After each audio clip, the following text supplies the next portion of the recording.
सागर की वो अडिग शिलाएं कंपित होती तेरी हुंकारों से। सुनाती पवन वीर गाथा तेरी, सुरभित तुझ में ही वतन चमन। वीर सैनिक तुझे नमन, हे नौसैनिक तुझे नमन।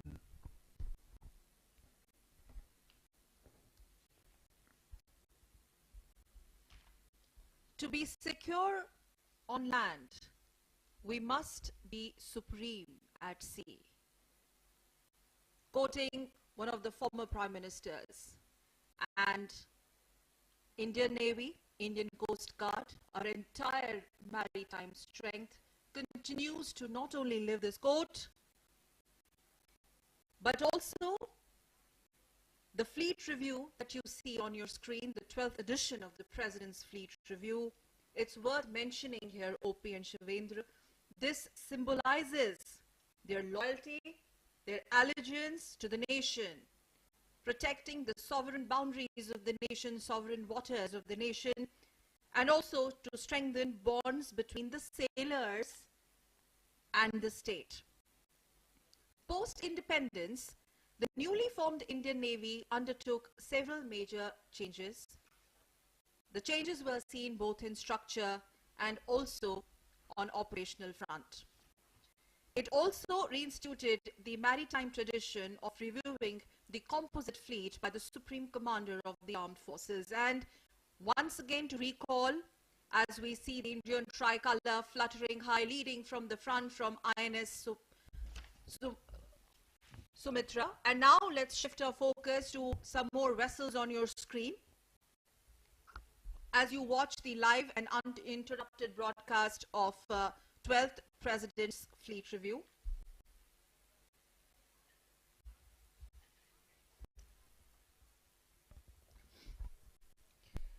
So, just to tell our viewers, the fleet reviews in India have been traditionally held in the Western Seaboard, but post-2016, it changed. 2016 was a massive show of strength on the East Coast, and now this being the 12th edition, only growing.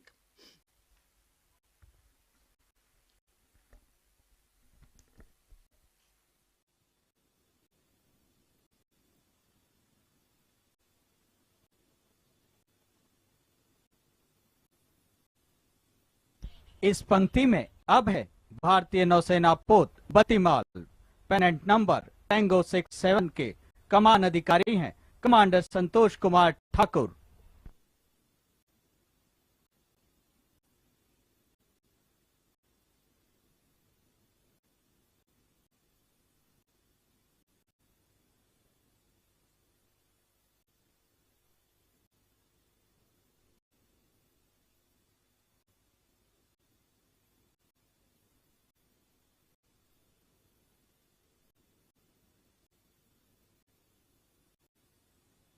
The third ship in the mobile column coming ahead is INS Bangaram with pennant number Tango 65, commanded by Commander Guru Prasad Patil.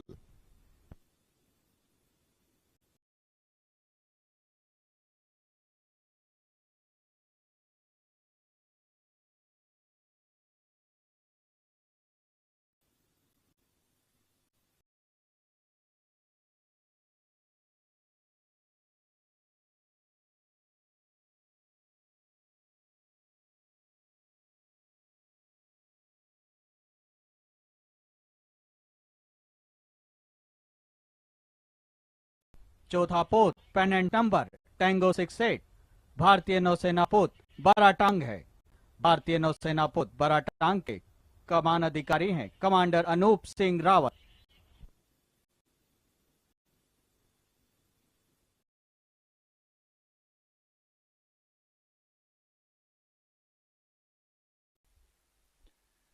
बारहवां president fleet review अपने अंतिम चरण की ओर अग्रसर, जिसके तहत अब से कुछ ही क्षणों पहले हमने देखा कि 4 जो पोत थे वो प्रेसिडेंट यॉर्ड उनके सामने से गुजरा, और चौथा जो जलियान INS बारातंग था जिसके कमान अधिकारी थे कमांडर अनूप सिंह रावत।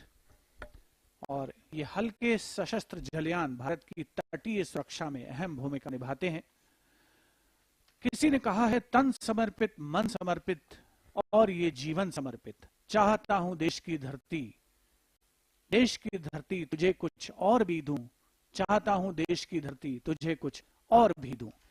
यही भावना आज सभी नौसैनिकों के मन में परिलक्षित हो रही है इस प्रेसिडेंट फ्लीट रिव्यू के दौरान, जब उन्होंने देश की सर्वोच्च सेनाओं के सर्वोच्च कमांडर राष्ट्रपति श्री रामनाथ कोविंद को स्मार्ट सैल्यूट किया, 3 जय के साथ उनका अभिवादन किया। प्रथम पंक्ति में माननीय राष्ट्रपति श्री रामनाथ कोविंद, राष्ट्र की प्रथम महिला श्रीमती सविता कोविंद, रक्षा मंत्री श्री राजनाथ सिंह, नौसेना अध्यक्ष एडमिरल आर हरिकुमार और आंध्र प्रदेश के राज्यपाल विश्वभूषण हरिचंदन उपस्थित। राष्ट्रपति महोदय जो कि जिनके कार्यकाल में 5 वर्ष के कार्यकाल में एक बार ये सुअवसर आता है, स्वर्णिम मौका आता है, जबकि प्रेसिडेंट फ्लीट रिव्यू का आयोजन होता है। और हमारे देश के वर्तमान राष्ट्रपति श्री रामनाथ कोविंद के कार्यकाल में ये परंपरा आज बड़े गर्व और बड़े आकर्षक तरीके से निभाई जा रही है विशाखापट्टनम में, जो कि नौसेना की पूर्वी कमान का मुख्यालय है। प्रधानमंत्री के शब्दों में अगर कहें तो ये आजादी का अमृत काल है, और आजादी के अमृत महोत्सव के बाद आजादी के अमृत काल, जहां उम्मीद यही है, संकल्प और सिद्धि का पूरा सफर यही है कि हम कुछ नया लिखें, हम एक नया इतिहास, नया भविष्य लिखें।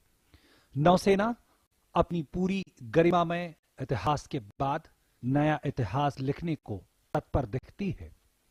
नौसेना जिसने आज यह हमारे सामने रखा कि जितना गौरवमय इतिहास और वर्तमान हमारी सैन्य बलों का है, भविष्य उतना ही गौरवमय होगा।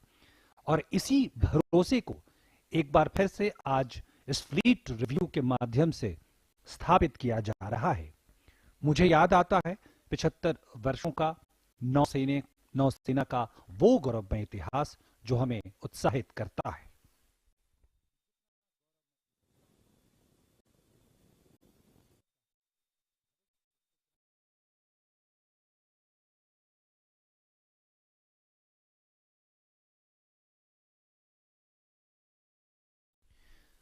नौसेना का वो गौरवमय इतिहास जो 75 वर्षों का सफर तय कर चुका है, जहां हम शुरुआत में ही आजादी के तुरंत बाद हमें युद्ध का सामना करना पड़ा, जहां हमारी नौसेना का पुनर्गठन की प्रक्रिया चल रही थी।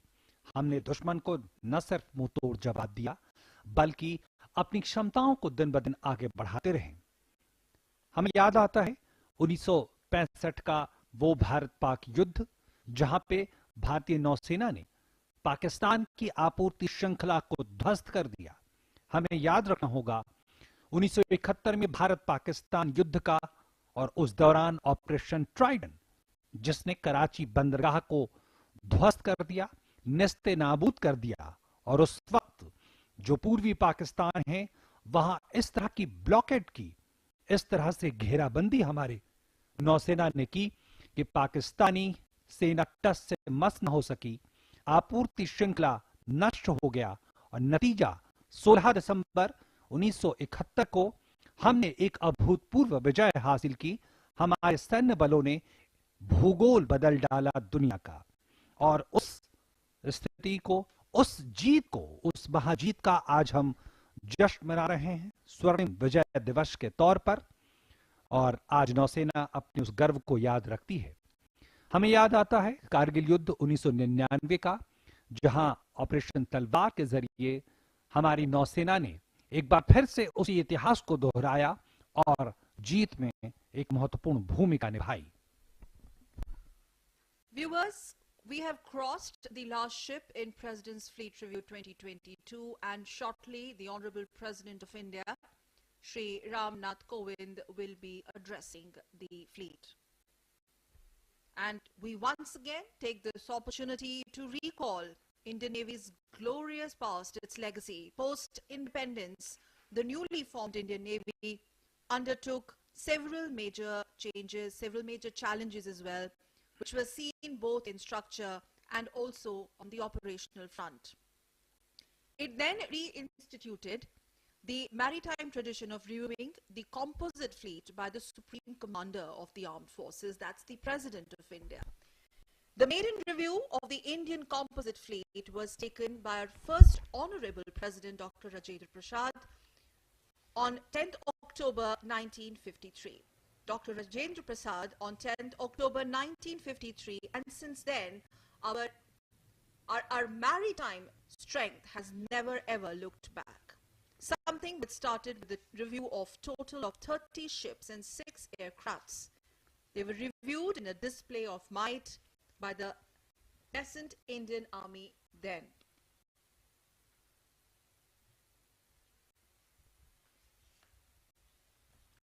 And as we bring to you the live visuals of the 12th review by the Honorable President of India, it's worth mentioning here that this is the third time that a review is being conducted on the east coast of India here in Visakhapatnam, with the last edition being the 2016 International Fleet Review.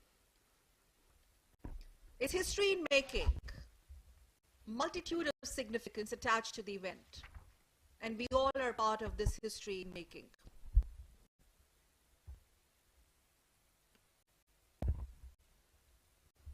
In this edition, the President reviewed almost 60 vessels, included more than 50 aircrafts. And this being the 12th Fleet Review, also has a special significance, dear viewers, as it is also being conducted on the occasion of the 75th anniversary of India's independence, being celebrated across the nation as Azadi Ka Amrit Mahotsav. The Supreme Commander of the Armed Forces reviewed the naval fleet, comprising over 60 ships and submarines and 55 aircrafts.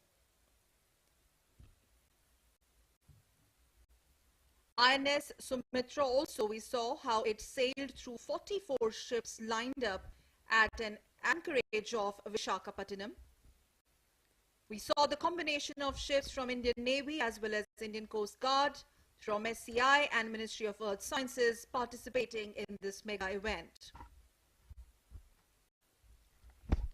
निश्चित तौर पर आज का दिन इतिहास के पन्नों में एक स्वर्णिम अध्याय के तौर पर दर्ज किया जाएगा और इसके अपने कई मायने हैं। हमने दीदार किया, हमने उन क्षमताओं को देखा, चाहे वो आईएनएस विशाखापट्टनम डिस्ट्रॉयर हो, चाहे वो आईएनएस वेला पनडुब्बी हो, चाहे वो आईएनएस दिल्ली हो, आईएनएस सुजाता, आईएनएस कमोता हो। इनका नाम बार बार हमारी जुबान पर आता है क्योंकि ये नौसेना की क्षमताओं को सिर्फ नहीं दिखाते, ये दिखाते हैं कि किस तरह से हम अपने युद्धपोतों का निर्माण खुद अपनी क्षमता के बल पर कर रहे हैं और इस क्षमता तक पहुंचने में हमें एक लंबा वक्त लगा है, लेकिन अब हम बिल्कुल तैयार हैं। और आज जैसा कि आईएनएस विशाखापट्टनम हमारे नवीनतम डिस्ट्रॉयर में से एक है, जिसे पिछले साल ही नौसेना में कमीशन किया गया, उसमें ये क्षमताएं हैं जिसमें हमने देखा 75% से ज्यादा तमाम सामग्री स्वदेशी है, जो हमारी क्षमताओं को सामने रखती है। आज हम अपने बल पर मेक इन इंडिया और आत्मनिर्भर भारत को आगे बढ़ा रहे हैं। आईएनएस वेला उसका एक उदाहरण, जिसका दीदार भी हमने किया, पूरी दुनिया ने किया। We also saw the Honorable President reviewing the Indian Naval Air Arm in a display of spectacular flypast by several helicopters and fixed-wing aircraft. In the final stage of the review, we saw how a mobile column of warships and submarines steamed past the presidential yacht. Rare display also showcased the latest acquisitions of the Indian Navy. Furthermore, several enthralling waterfront activities that you saw live on your screens a while back, including parade of sails, colorful sails. We saw search and rescue operations, live demonstrations at seafront. We also saw aerobatics by our Hawk aircrafts and water para jumps by the elite Marine Commandos. All that brought to you live and exclusively by Doordarshan cameras, spread across Bay of Bengal, on vantage positions, which also included 5 ships, hilltops, and much more. Doordarshan देश के लोक प्रसारक की भूमिका में सदैव तत्पर रहा है, मुस्तैद रहा है और आज का दिन 12वें प्रेसिडेंट फ्लीट रिव्यू का मौका बंगाल की खाड़ी में नए आयाम स्थापित करता हुआ अगर हम इस महाआयोजन के आप तक दृश्य पहुंचाने और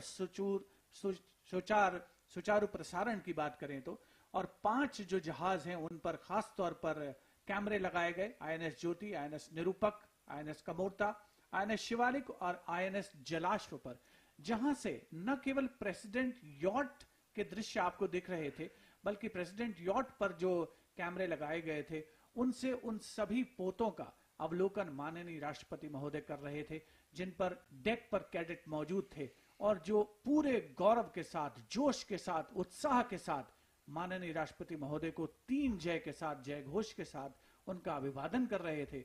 और माननीय राष्ट्रपति श्री रामनाथ कोविंद ने कभी मुस्कुराकर, कभी गर्व के साथ, गौरव के साथ उनके स्मार्ट सैल्यूट का जवाब दिया और निश्चित तौर पर एक बहुत ही गौरवशाली अवसर है भारतीय नौसेना के लिए।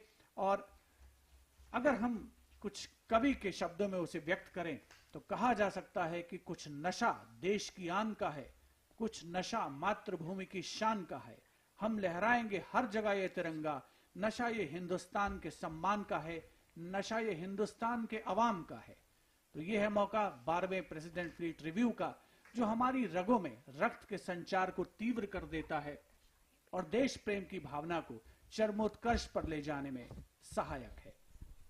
आईएनएस सुमित्रा अपने गंतव्य स्थल की ओर अग्रसर है और हम उसके ठीक आगे देख सकते हैं प्रेसिडेंशियल कॉलम में T-39, T-40 तीव्र हमलावर पोत, जिनका नेतृत्व कर रहे हैं लेफ्टिनेंट सौरभ कुमार और लेफ्टिनेंट चिन्मय अविनाश कुलकर्णी।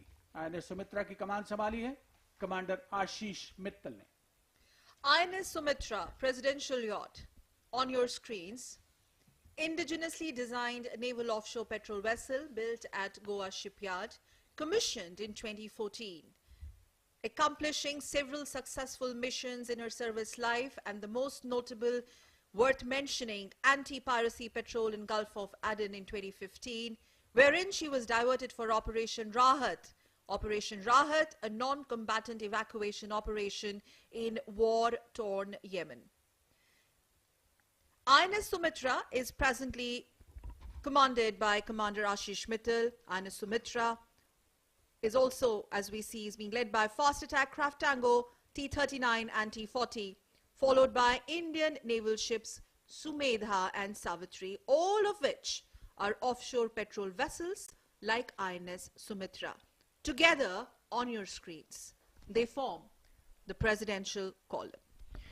ये तस्वीरें आप देख रहे हैं राष्ट्रपति महोदय फ्लीट रिव्यू के बाद अब डॉकिंग के लिए नौसेना के पूर्वी कमान के मुख्यालय तक पहुंचते हुए। और खास बात यह है कि जब आप शिवेंद्र और सकल, जब आप नौसेना के पूर्वी कमान का दौरा करेंगे, देखेंगे, तो एक जो पंक्ति है वो बार बार आपकी नजरों से गुजरती है। वो पंक्ति है हर काम देश के नाम, यानी पूरा समर्पण देश की सुरक्षा के लिए। और शायद इसीलिए मैं ये पंक्तियां जरूर दोहराना चाहूंगा अपने दर्शकों के लिए। और आप ये तस्वीरें देखिए, बेहद मनमोहक तस्वीरें। एक साथ मंदिर, मस्जिद और चर्च आपको दिखेंगे। भारत के सर्वधर्म समभाव की जीती जागती मिसाल, और वो इसलिए खास है क्योंकि हमारे सैन्य बल भी हमारे सर्वधर्म समभाव की जीती जागती मिसाल हैं पूरी दुनिया में। और हमारे भौगोलिक परिदृश्य, हमारे जो तमाम विशाखापट्टनम में स्थित जो तमाम इमारतें हैं, जो पूजा स्थल हैं, आराधना के स्थल हैं, वो भी इसी बात को सामने रखते हुए। और सामने आप देख रहे हैं HSL हिंदुस्तान शिपयार्ड लिमिटेड का वो तमाम स्ट्रक्चर्स, वो तमाम ढांचे जहां पे नौसेना की शक्ति का एक तरह से निर्माण होता है, युद्ध पोतों का निर्माण होता है, वाणिज्यिक पोतों का निर्माण होता है। मैं कुछ पंक्तियां जरूर ऐसे मौकों पे गर्व से भरी जो पंक्तियां, जो कार्य, जो गतिविधियां हमने देखी हैं, जिसको परिभाषित करती हैं। ये पंक्तियां कहती हैं कि जान को जो देश पर कुर्बान किए जाते हैं मिट्टी पर जो अपने अभिमान किए जाते हैं। मां है ये मेरी, इसे छू न पाए कोई भी। मां को देकर खून मां का मान किए जाते हैं। चीर के देखो हर एक सीने में एक ही रंग है। जिंदगी हिंदुस्तान के नाम किए जाते हैं। और शायद इसलिए नौसेना कहती है, हर काम देश के नाम। Har Kaam Desh Ke Naam. And OP and Shivendra and Captain Sham Kumar, there seems to be absolutely no doubt that the 21st century is the and will be the century of the seas for India, and that the seas will remain a key enabler in her global resurgence. And this is the history in making, the story of India's growth and growth, its global resurgence, especially in the context of strategic maritime might and prowess. As we speak, for this, the Indian Navy remains all-time combat ready, credible, cohesive, and future-proof force. In fact, as I also get in some remarks by Captain Sham, we have seen the last decade how it has witnessed India's dependence and reliance on her maritime environment, which we have seen expanding substantially as her economic, military, and technological strength has grown multifold. Her global interactions have widened, and her national security imperatives and maritime security interests have stretched gradually beyond the Indian Ocean region. And what we see on our screens, viewers of Doordarshan, is the live example of India's maritime strategic might.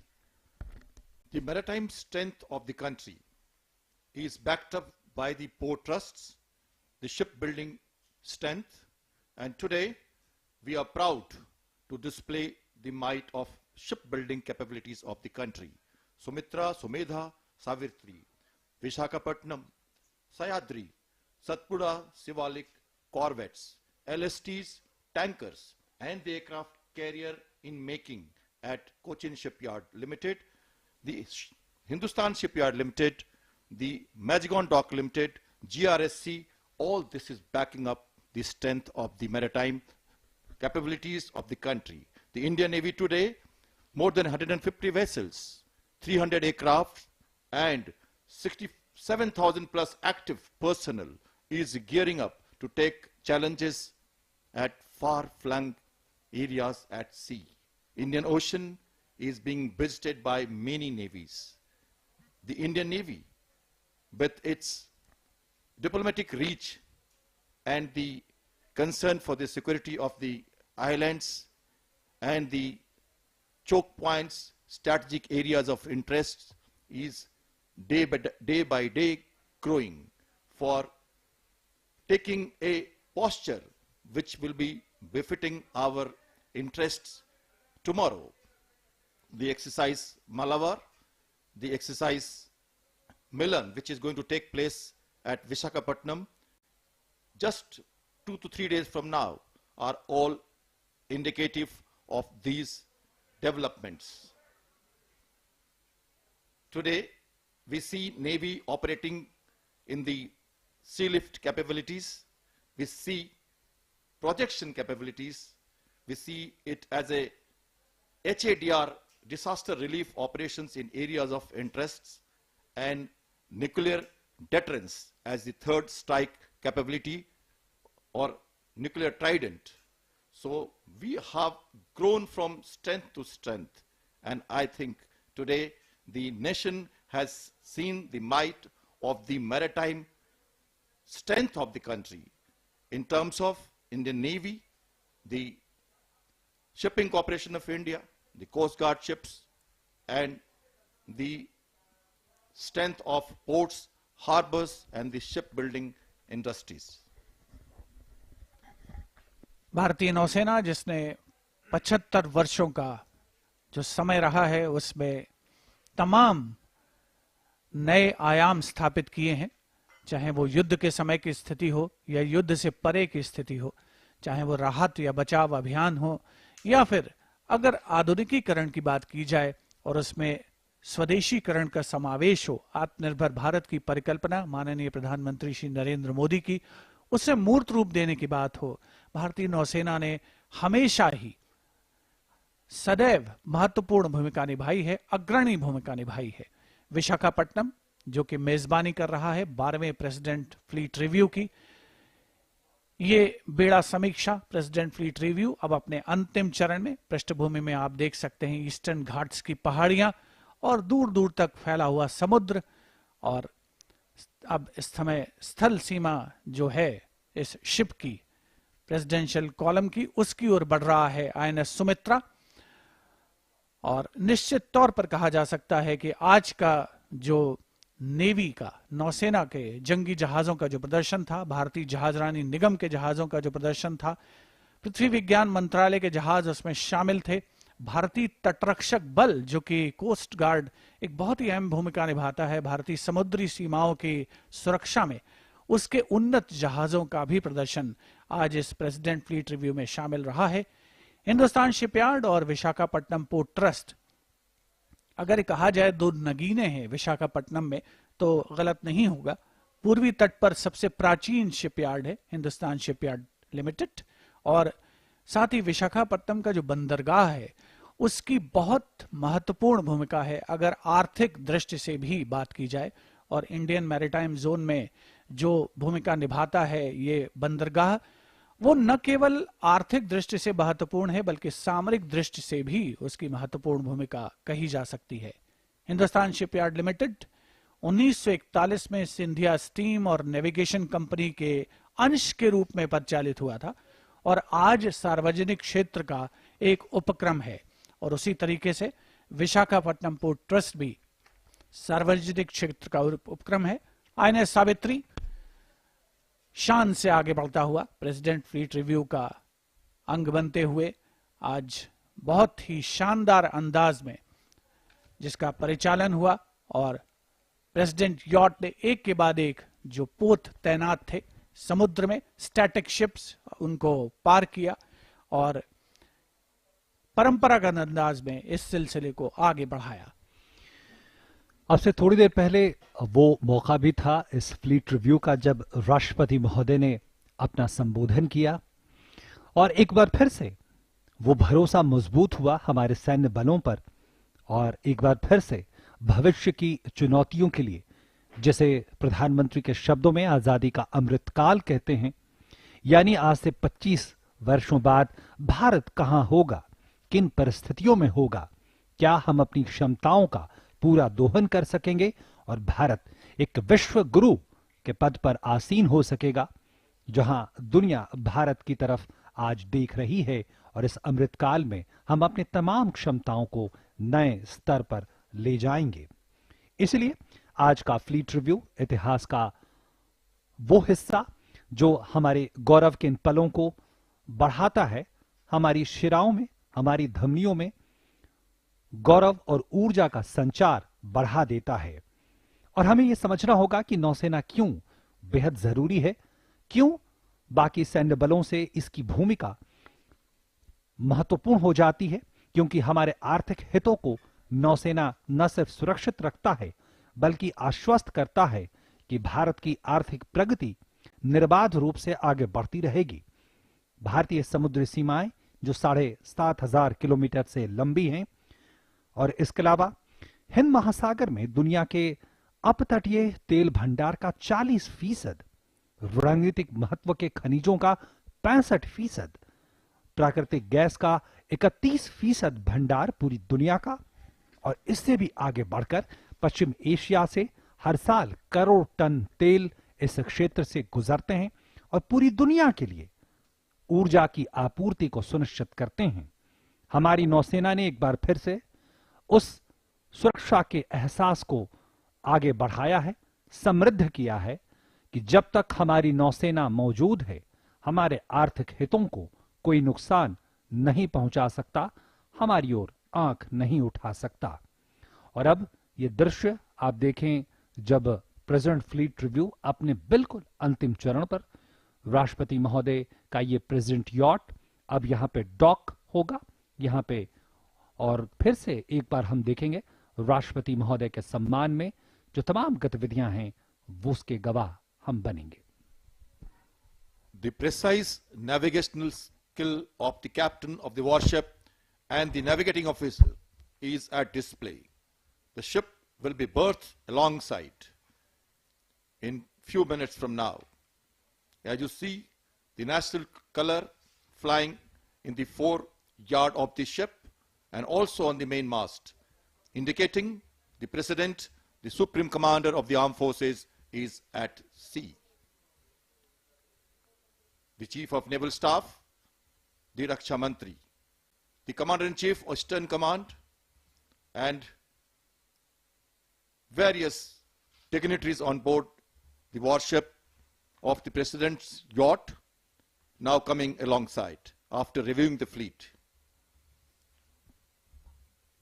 The 150-man guard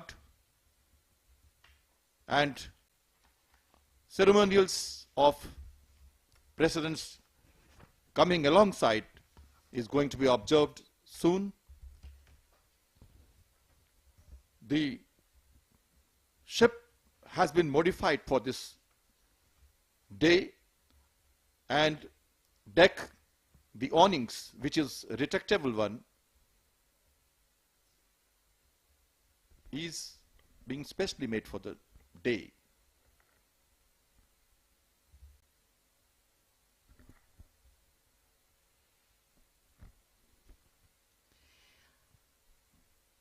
The fleet review was also followed by the release of a special first day cover and a commemorative stamp by the Honorable President in the presence of Honorable Raksha Mantri Shri Rajnath Singh and Minister of State for Communication Shri Devusin Ajay Chauhan. Today, we saw a mighty display showcasing the latest acquisitions of the Indian Navy.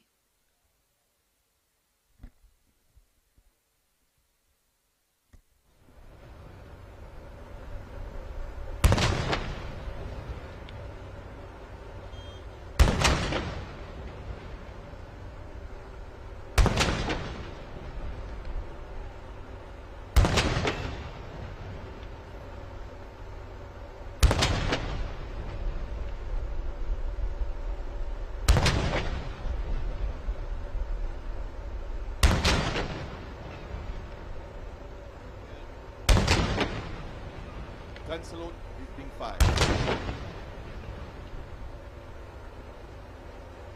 Honorable President of India receiving 21 guns live on your screen. The presidential yacht will now secure alongside and the Honorable President will disembark a short while from now.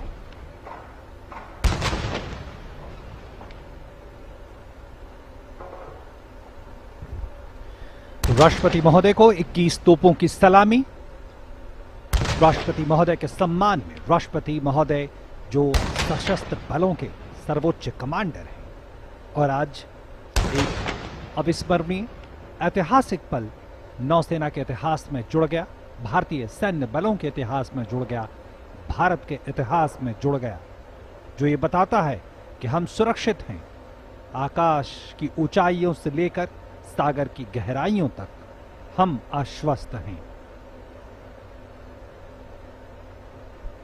12वां fleet review, तमाम गणमान्य लोग आज इस मौके के गवाह बने और टेलीविजन के जरिए, हमारे सीधे प्रसारण के जरिए पूरी दुनिया में लोग इसके गवाह बने। यहां मौजूद गणमान्य व्यक्तियों की बात करें तो आज हमारे साथ राष्ट्रपति महोदय के अलावा आंध्र प्रदेश के राज्यपाल माननीय विश्व भूषण हरिचंदन जी मौजूद थे, रक्षा मंत्री राजनाथ सिंह, रक्षा राज्य मंत्री अजय भट्ट, मत्स्य पालन, पशुपालन और डेयरी मंत्री पुरुषोत्तम रूपाला और तो इसके साथ साथ तमाम गणमान्य लोग, उन्होंने आज हमारी नौसेना की इस क्षमता का सीधा दीदार किया। We also saw ships at anchorage ceremonially dressed, adding much charm to these spectacular visuals from Visakhapatnam, Shivendra. Overall, with various naval flags in full regalia during the day and during the morning session today. In fact, we must tell our viewers that they were illuminated from sunset to midnight on 19th and 20th of February And this was something which was witnessed by the citizens of Visakhapatnam from the beachfront. Concluding moments of the 12th President's Fleet Review.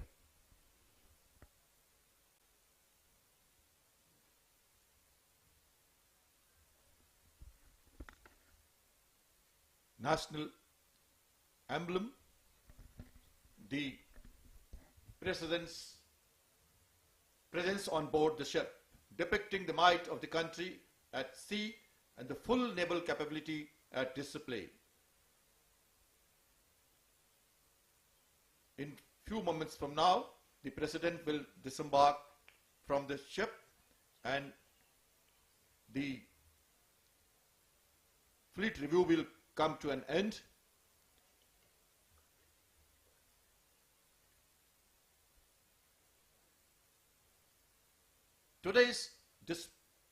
The maritime capabilities of the country was a display. The aircraft which participated were from various air stations of the country. INS Dega at Visakhapatnam, which is housing the Hawk aircrafts, the MiG-29 from Goa, the Sea King helicopters from Mumbai, the Kamov from Goa, and so on. The various ships also came from various harbors from Cochin and Mumbai, Karwar, etc. And they all were rehearsing day and night for this day to be successful and very, very worth watching maneuvers that we saw during the entire review by the President was really a splendid display of the strength of the maritime capabilities of the country. 12वां president fleet review अपने अंतिम चरण में पहुंच चुका है। कुछ ही समय के उपरांत माननीय राष्ट्रपति श्री रामनाथ कोविंद INS सुमित्रा से प्रस्थान करेंगे, उतरेंगे। आज का दिन परिचायक है भारतीय नौसेना के स्वर्णिम इतिहास का। इतिहास जो गौरव गाथा है भारतीय नौसैनिक के शौर्य की, स्वाभिमान की, त्याग और बलिदान की। क्योंकि त्याग न होता यदि जीवन में उल्लास न होता, मानव मानव ही रह जाता, मानव का इतिहास न होता। नौसेना ने उस इतिहास के महान शिल्पकारों को आज का ये महाआयोजन समर्पित किया है प्रेसिडेंट फ्लीट रिव्यू के रूप में। और निश्चित तौर पर जो कुल मिलाकर अब तक 11 फ्लीट रिव्यू इससे पहले आयोजित हुए थे, उनमें आज एक सुनहरा अध्याय जुड़ा है।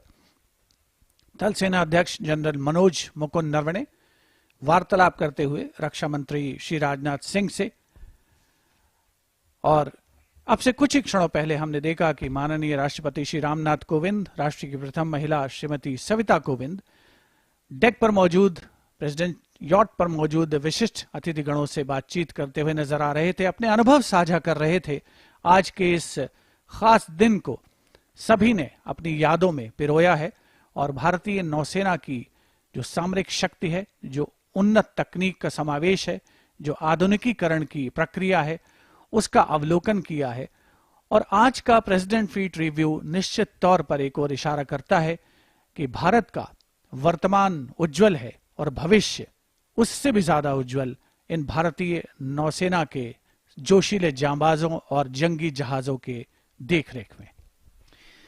अभी पिछले रक्षा बजट में जो प्रावधान किए गए हैं, अगर उसकी बात करें शिवेंद्र और सकल, तो हम देखते हैं कि भारत किस तरह से लगातार इस बात की कोशिश में लगा है कि रक्षा उत्पादन के क्षेत्र में भारतीय जो तमाम निर्माण की इकाइयां हैं, कंपनियां हैं, वो लगातार समृद्ध हो सकें और हम स्वदेशीकरण की प्रक्रिया को एक ऐसी प्रक्रिया के रूप में बदले जिसमें भारत आर्थिक प्रगति के रास्ते पर भी, तकनीकी प्रगति के रास्ते पर भी तेजी से आगे बढ़ सके।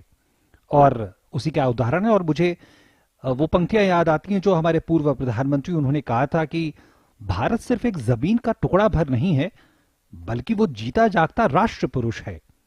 और आज ये राष्ट्र पुरुष ज्यादा समृद्ध, ज्यादा सशक्त होकर उभरा ऐसा लगता है। और उसकी एक बानगी हमने देखी आज फ्लीट रिव्यू में, जब हमने उन जहाजों, उन युद्धपोतों के दर्शन किए, उनकी क्षमताओं को देखा जो बताती हैं कि हम अपने दम पर, आत्मनिर्भरता को आगे बढ़ा सकते हैं। और इसीलिए शायद ये कहना होगा कि आओ भारत को आत्मनिर्भर लिखें, शब्द लिखें, आवाज लिखें, आओ एक नया आगाज लिखें, अजर लिखें, अमर लिखें, आओ भारत को आत्मनिर्भर लिखें, खास लिखें और आम लिखें, स्वर्णिम भारत का पैगाम लिखें। Live visuals from INS Sumitra. Concluding moments of the 12th edition of the President's Fleet Review. Honorable President, Honorable Raksha Mantri, and various other dignitaries are going to be disembarking from INS Sumitra. And the Fleet Review, needless to say, OP and Shivendra,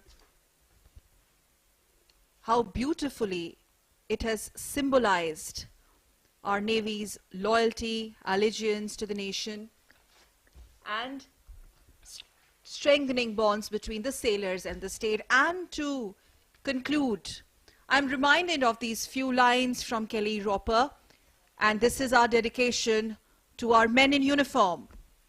A call to duty is sent out, and the strong and the brave reply. They do it for love of country, so there's never a need to ask why. They leave behind all that they love, their families, their homes, and their lives. Because to preserve these precious things is the goal for which each soldier strives. So God bless our troops, the courageous women and men who fight to make sure the bells of freedom peal again. Nostalgic moment for me as a veteran naval officer. Same jetty, same place. Many years ago, I was inducted into the Navy as a naval pilot and started my career of naval aviation at INS Dega, which was Naval Air Station those days. And now, the Eastern Naval Command, starting from a very noble beginning of INS Sarkar to the headquarters of Eastern Naval Command, has come a long way. Ships, aircrafts, and submarines, all together, 3 dimensions were at display today, and we have seen the naval capabilities backed up by the strength of our shipbuilding capabilities. The naval operations are far at sea. The coastal defense, the surveillance at sea by the maritime patrol aircrafts, all are constantly keeping our islands and our exclusive economic zone, which extends 200 nautical miles from the coastline, a vast area of interest for the country, which needs to be constantly guarded and kept under surveillance. These are being done by the naval ships, coast guard ships, and also the merchant ships, which remain our inputs for gathering and acquiring maritime domain awareness. 12वां president fleet review अपने साथ बहुत सी यादें छोड़ करके जा रहा है और तमाम जो नौसैनिक इस फ्लीट रिव्यू का हिस्सा बने हैं, जिसमें वरिष्ठ अधिकारी शामिल हैं, जिसमें सेलर्स शामिल हैं और जिसमें बहुत से ऐसे लोग शामिल हैं जिन्होंने प्रत्यक्ष या परोक्ष रूप से इस आयोजन को कामयाब बनाने में, सफल बनाने में महत्वपूर्ण भूमिका निभाई है, उन सभी के लिए ये एक यादगार मौका है, अविस्मरणीय अवसर है, कभी ना भुलाने वाला मौका है। और सफलतापूर्वक परिणति पर पहुंचता हुआ 12वां प्रेसिडेंट फ्लीट रिव्यू विशाखापट्टनम को तीसरी बार यह सौभाग्य प्राप्त हुआ प्रेसिडेंट फ्लीट रिव्यू की मेजबानी करने का। और वायुसेना अध्यक्ष, नौसेना अध्यक्ष और थल सेना अध्यक्ष यानी तीनों सेनाओं के प्रमुख रक्षा मंत्री श्री राजनाथ सिंह, रक्षा राज्य मंत्री श्री अजय भट्ट, केंद्रीय मंत्रिमंडल के सदस्य श्री पुरुषोत्तम रूपाला आज इस मौके पर मौजूद रहे। साथ ही विशिष्ट अतिथिगण, विदेशी राजनयिक सभी आज के इस महाआयोजन का हिस्सा बने हैं और सभी ने अपने आप को गौरवान्वित महसूस किया। भारतीय नौसेना की जो गौरवशाली परंपरा है वह आज बड़े शानदार अंदाज में विशाखापट्टनम में निभाई गई है। और समुद्र की लहरों को चीरते हुए जब जहाज, जंगी जहाज आगे बढ़ते हैं तो देशवासियों में उत्साह का संचार करते हैं कि हमारी सीमाएं समुद्री सीमाएं सुरक्षित हैं, महफूज हैं और इसीलिए हम चैन के साथ रह सकते हैं, आगे बढ़ सकते हैं। विदेशी राजनयिक और वरिष्ठ अधिकारीगण आज के इस 12वें प्रेसिडेंट फ्लीट रिव्यू का हिस्सा बने हैं, वो डेक पर मौजूद हैं और राष्ट्रपति महोदय का जो काफिला है, जो कैवलकेड है, वो पूरी तरीके से मुस्तैद तैयार है। माननीय राष्ट्रपति महोदय कुछ ही समय के बाद प्रस्थान करेंगे INS सुमित्रा से। Just to recall, Honorable President of India, the Supreme Commander of Armed Forces, reviewed the naval fleet comprising over 60 ships and submarines and almost 55 aircrafts. The visuals, the live visuals of which were brought to you by Doordarshan cameras spread across Bay of Bengal on various ships, 5 ships and numerous vantage positions. This is the live broadcast and the concluding moments of the 12th Fleet Review, and has a special significance to reiterate that it is being conducted on the occasion of the 75th anniversary of India's independence, being celebrated across the country as Azadi Ka Amrit Mahotsav across the nation. Viewers, in a moment from now, as we stay with these live visuals, Honorable President will be disembarking along with the other dignitaries. The INS Sumitra on your screens with the First Lady, accompanied by Honorable President's daughter, and various other dignitaries following suite will be actually disembarking the INS Sumitra. Finally, in a moment, bringing curtains down to the 12th edition of President's Fleet Review. The President, when he embarked on the presidential yacht, it sailed through 44 ships supremely lined up at anchorage of Visakhapatnam. All that was brought to you live by Doordarshan on your screens as the First Lady disembarks INS Sumitra. Honorable President, The ship is considered a lady, and she is given the regard of a lady. Ship's husbandry is the maintenance of the ship, that is called. And when the President disembarks, you see the piping of the side by the sailors and the commanding officer, the Chief of Naval Staff, the Commander-in-Chief Eastern Naval Command are saluting the President when he is walking through the gangway of the ship. और अब राष्ट्रपति रवाना होते हुए president fleet review का अब एक अंतिम चरण में अब हम हैं। राष्ट्रपति महोदय वापसी कर रहे हैं और इस समय हमें याद रखना होगा कि ये हमारे सैन्य बलों के आधुनिकीकरण, सशक्तिकरण और उसके साथ साथ हमारे देश के सशक्तिकरण की अनवरत प्रक्रिया लगातार चल रही है।